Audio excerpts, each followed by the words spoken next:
자, 오늘의 시사평론가 리엘 파트너스의 이승기 변호사 연결되어 있습니다. 자, 이승기 변호사님 안녕하세요. 예, 안녕하세요. 예, 이제 얼굴 잊어먹겠습니다. 그러게요. 예, 빨리 이제 좀 만나야죠, 우리 또. 예. 자, 오늘 첫 번째 이슈는 뭡니까? 예. 첫 번째 이슈는 조두순 법엔 조두순이 없다입니다. 12년 전이죠. 12년 전 그 아동을 잔혹하게 성폭행을 한 혐의로 징역형을 선고받은 조두순이 오는 12월 13일에 출소 예정인데 지난 7월 안산 보호관찰소에서 실시한 심리상담 면담에서 출소 후에 아내가 사는 안산으로 돌아가 무리를 일으키지 않고 살겠다, 이렇게 이제 이야기를 했다고 하는데, 그러다 보니까 이제 안산 주민들은 좀 이렇게 또 두려움과 또 불안감을 호소를 하고 있는 그런 상황이죠. 예. 조두순의 아내가 이제 이사 갔다는 언론 보도도 있습니다. 하지만 조두순이 이제 수감되기 전까지 살던 도시가 안산이고 또 범행 도시도 또 안산이었습니다. 그렇다 보니 조두순도 이 안산을 언급한 것으로 보입니다. 일단 윤화석 안산시장은 한 언론과의 인터뷰에서 조두순이 오면 안산을 떠나겠다, 불안해서 어떻게 사느냐라는 전화만 3,600통을 받았다고 합니다. 지금은 더 늘었겠죠. 예. 그리고 조두순의 집에 주소가 어디인지, CCTV가 잘 설치되어 있는지라는 이런 걱정하는 질문도 상당히 받았다고 하는데요. 걱정이 되니까요. 물론 예, 조두순이 출소 후 7년 동안 전자발찌를 착용하고 5년간 신상 정보도 공개는 됩니다. 하지만 조두순이라는 범죄자가 한 이웃으로 있다는 것만으로도 국민들에게는, 특히 안산 시민들에게는 특히 공포 그 자체인 것인데요. 안산 시민들의 마음은 충분히 이해가 됩니다. 일부 청취자들께서는 조두순이 벌써 출소를 하냐, 이렇게 이제 놀랄 수도 있는데, 징역 12년형을 선고받고 만기 출소를 하는 건데, 그런데 이제 솜방망이 처벌이라는 그런 큰 비난을 또 받았었어요. 예, 조두순이 2008년 12월 경기도 안산에서 등교하던 초등학생을 납치해 성폭행을 한 건데요. 예. 당시 피해자인 초등생은 생식기가 80%나 이제는 파열되는 심각한 피해를 입을 정도로 대단히 악질적인 범죄였습니다. 예.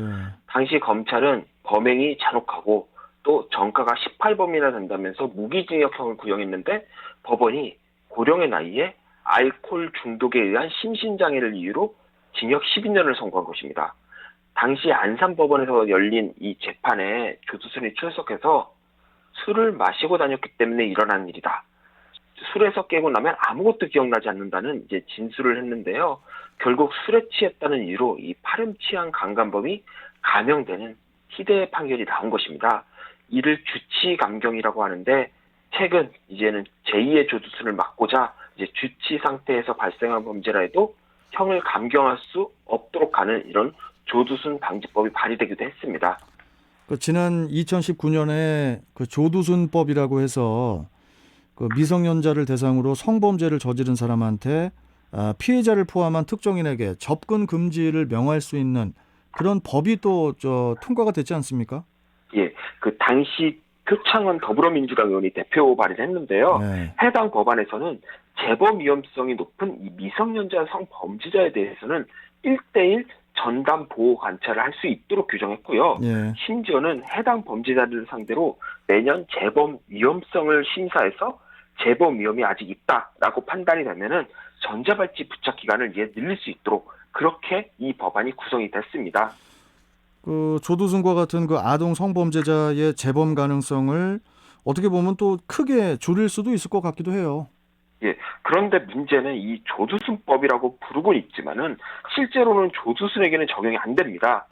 우리가 형벌 불소급 원칙이라는 게 있는데요. 이 형벌 불소급 원칙이란 게 범죄의 성립과 처벌은 원칙적으로 행위 당시의 법률에 의하여야 하고, 또 사회적 필요성 때문에 법률을 제정하거나 개정하더라도 개정 이전의 행위에 대해서는 원칙적으로 처벌할 수 없다, 이런 원칙인데요. 참 법들이 많네요. 예, 이는 대한민국 헌법에도 규정이 되어 있고 또 형법은 제1조로 규정되어 있습니다. 결국 그렇다 보니 이에 위배되는 법은 모두 위헌입니다. 결국 조두순법이라고 하지만은 조두순이 없는 조두순법이다라는 비판이 나오는 것입니다. 참 뭐 저 주취 감경에 뭐 형벌 불소급 원칙에 뭐 참 복잡합니다.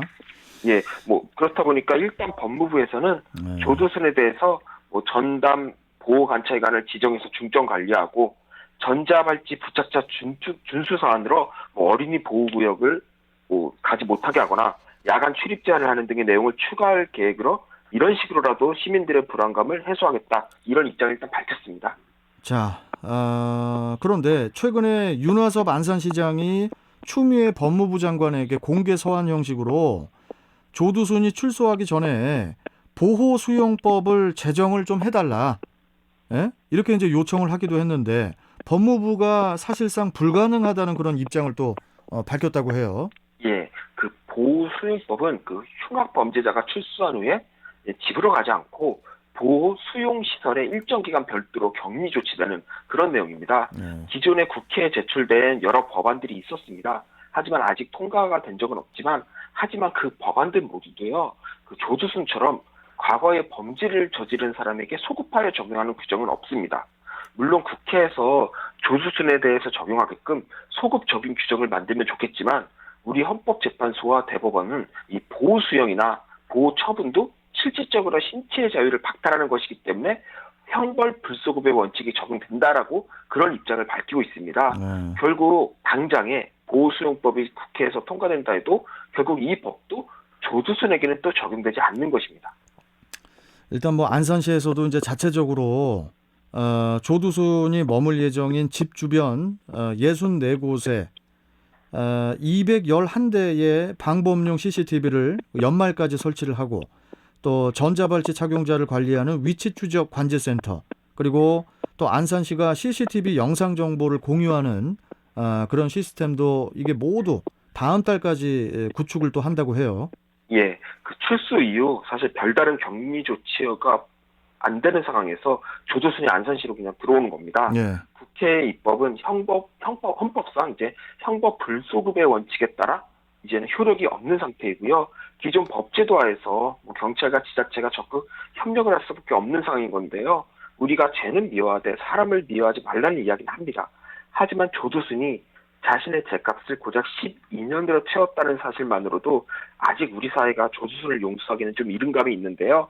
지금으로서는 뭐 조두순 스스로 본인이 말했듯 사회에 무리를 일으키지 않고 사죄하는 모습을 보여주고 보여주기보다는 더 이상 그 누구의 입에도 오르지 않도록 철저히 자숙해서 사는 것이 가장 중요할 것으로 보입니다. 일단은. 자, 다음 이슈 전해주시죠. 예, 다음 이슈는 스가 내각, 아베가 돌아왔다입니다. 스가 요시히데 일본 자민당 총재가 오늘 소집되는 임시국회에서 그 차기 총리로 선출될 것이 이제 확실한데 그 스가 내각 출범을 앞두고 어떤 인물이 또 입각이 될까 또 관심이 쏠리고 있습니다. 예, 지금까지 내정된 인사만 보면은 사실 아베가 돌아왔다라는 표현이 맞습니다. 우선 신임 방위상에는 아베 신조 총리의 남동생인 기시 노부오 전 외무부 대신이 내정된 것으로 알려졌고요. 또한 일본 정부의 대변인이자 뭐 정권의 2인자로 불리는 이 관방장관 자리에는 가또 가스노부 후생 노동상, 우리나라로 따지면 보건복지부 장관인데요. 이분이 유력합니다. 그런데 이 가토는 그 아베 총리의 지방과 또 가까운 사이라고 합니다. 특히 이 가토 후생 노동상은 코로나19 사태 당시에 이제 초기 대응에 실패해서 일본 내 확진자가 크게 늘어나는 등 사실상 낙제점을 받았음에도 정권의 2인자인 이 간방장관이 기용됐습니다. 그렇다 보니 이거 해전문 인사 아니냐? 인력풀이 그렇게 없냐라는 비판이 일본 내에서도 일고 있습니다. 그러니까 특히 이제 이번 계속 말씀해 주시죠. 특히 이번 인사의 특징을 보면은 아베 내각의 관료를 지냈던 인물들이 그대로 연임되거나 또 신규 멤버들도 아베 측근이거나 또 아베 내각에서 관료를 지낸 경험이 있는 사람들로 지금 채워지고 있는 모습입니다. 그러니까 뭐 아베 내각의 연장선이라고 보면 되죠. 예, 뭐 아베 정부의 기조를 그대로 이어가겠다고 공언을 했기 때문에 사실 충분히 예상을 했던 사안입니다.